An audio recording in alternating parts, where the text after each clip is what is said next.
Welcome to Inspired Nonprofit Leadership, where you'll hear insights and useful strategies, as well as lessons learned from other nonprofit leaders and valuable tips from a variety of experts. Here to help you with the challenges and opportunities you face day after day is your host and nonprofit leadership expert, Sarah Olivieri. Hello, nonprofit leaders. Sarah Olivieri here. And today I want to talk about 3 tips for leading change at your nonprofit. For those of you who don't know me, I've been an executive director, a founder, executive director of a foundation. I've been a multi-time board member. I'm a #1 international best-selling author and speaker, trainer, and coach to hundreds of nonprofits. And leading change is probably one of the most important things we can do as nonprofit leaders. So let me know how you feel about change yourself. And that's what I want you to reflect on for a moment, because my first tip for you around leading change at your nonprofit is to familiarize yourself with your own emotional, psychological experience with change, and to recognize what I want to call the psychology of change and our natural resistance to it as humans. Oftentimes, and you could go really deep on this subject, but oftentimes we resist change because we fear that change comes with loss. And in fact, change often does come with loss. It usually, if we're attempting to do a change intentionally, hopefully we are getting more gain, right? The equation of loss to gain is greatly in the gain's favor. But as human beings, our brains are really averse to loss. So basically, we weigh, if we had a loss was 50 ergs of loss and a gain was 50 ergs of gain, or whatever units you want to be, we would avoid the loss more than we would seek the gain. It's just how our brains work. And so, for that and a number of other reasons related to how our brains work, we are, as human beings, often really change averse. Also, when it comes to making change, there's all sorts of other psychological things going on, like recency bias, right? We remember and weigh things that have happened to us recently more heavily than we do things that happened some time ago. And so all of this affects our decision making and our emotional feelings around change. So, to be a great leader of change, the first thing you need to do is get familiar with the psychology of change so that you can recognize when some of that psychology is at play in the group of people who you are leading through change. All right, my second tip around leading change at your nonprofit is to get buy-in for the change, right? Don't decide the change and then just dictate it to people. People don't change so well under those circumstances. Instead, you may become aware of the change that you want to make. You may have a plan in your head about how that change will go. However, I do not want you, as step one, to tell people that you need to change and to share that plan with them. That would be too soon. We want to bring everyone along who's going through that change with as much agency and individual decision making as possible. So that ideally, rather than us, a single leader, having to lead a bunch of people through change, we actually have lots and lots and lots of leaders, if not everybody, being a leader to lead through the change. And we start that process by facilitating conversations to first make sure that everybody is problem aware, right? Aware that there is a problem, aware that there is and therefore a need for change, right? So if they feel the pain of the problem, if as a group you can enumerate how this problem is impacting themselves and as a group and for the people they care about, now we've got some buy-in to want to change at all.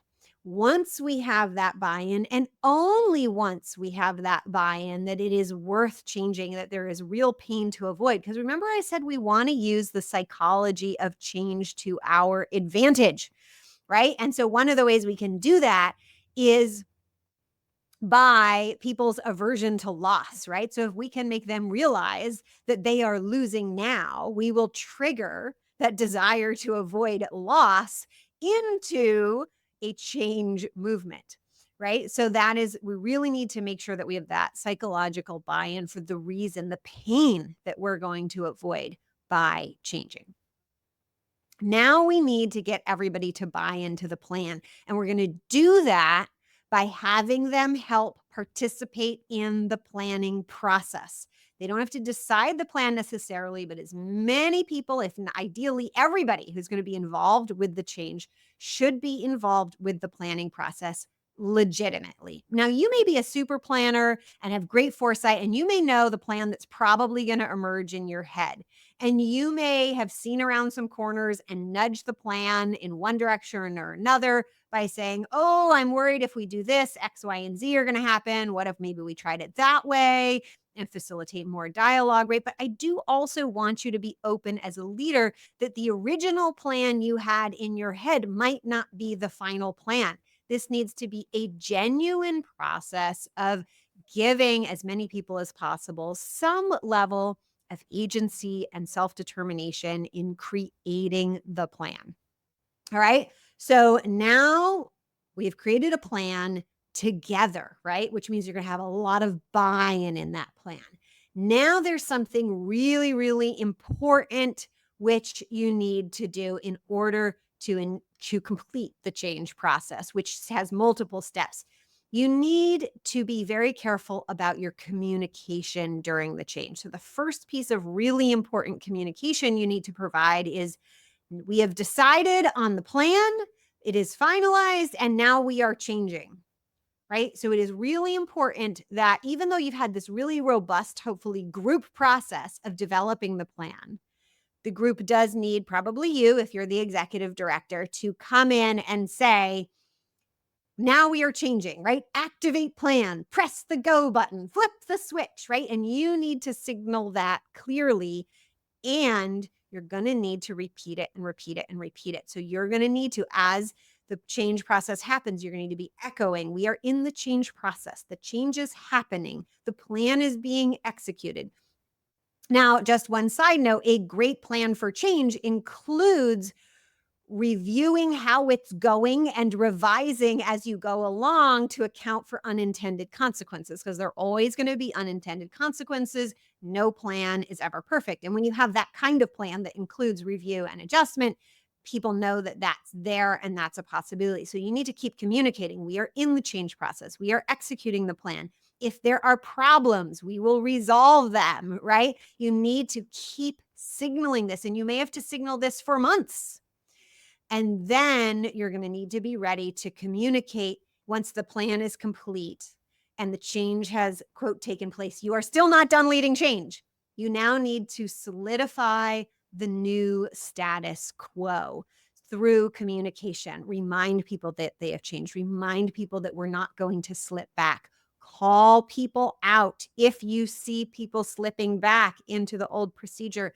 Sometimes it's really helpful if there was a significant amount of loss in the change process to acknowledge that loss, hold some sort of ceremony. Remember that people are going through mourning, and that mourning timeline could take any number of weeks or months or possibly longer, but you could potentially speed it up and lock it in by having some sort of ceremony and acknowledging what was let go so that it is really, we have sent it along, right? And so you're going to have to hold the new space, the new status quo, until it truly becomes the new status quo.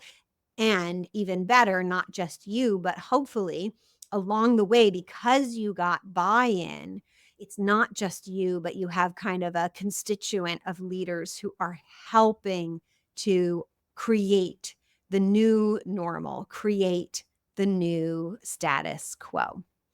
All right, those are my 3 tips for you for leading change at your nonprofit. If you'd like tips like these in your inbox, go to pivotground.com/sign up, where I will send you weekly tips as well as announcements when upcoming lives are happening, trainings, and new releases of inspired nonprofit leadership. For those of you who are thinking, wow, Sarah, I want to lead that kind of change. I need to lead that kind of change in my nonprofit, and I need some help doing it. If you are a nonprofit leader and you're feeling that way, I encourage you to apply for the Thrive program at pivotground.com/application. The Thrive program is where I can help you one-on-one, guide you through whatever change process your organization is needing to go through. Until next time, see ya.